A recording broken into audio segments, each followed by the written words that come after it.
third committee deals with a range of social, humanitarian, and human rights issues. One of its main focuses is the examination of human rights at the international level.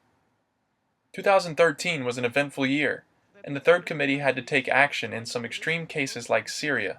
We would like to thank all delegations who have participated in the negotiations and who have helped to shape this resolution. Of course, you can't present a resolution from one day to the other. It needs preparation, but on the other hand, if something happens, you have to be able also to reflect this in the debate in the third committee.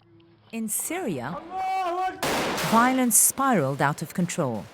The resolution on Syria, for example, was of course a sort of a reaction also to current events. There are currently 3 other country-specific resolutions concerning North Korea, Myanmar, and Iran. This year's revelations and scandals about digital privacy and mass surveillance also led Germany, along with Brazil, to take action at the third committee. Is the human right to privacy still effectively protected in our digital world?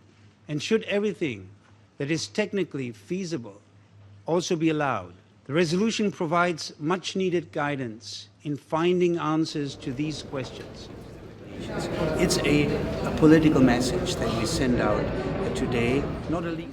After getting a lot of media attention, this resolution was finally adopted by consensus, reflecting similar positions from 193 states.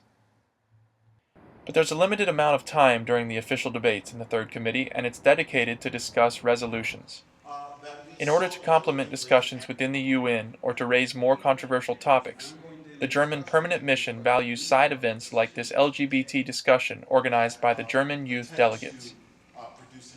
So the overall aim of this event was to raise awareness for LGBT rights because we have the feeling that is an issue which is still very much a taboo within the United Nations. This topic deserves more attention because LGBT rights in the end are human rights, and the United Nations are the first and foremost promoter of human rights.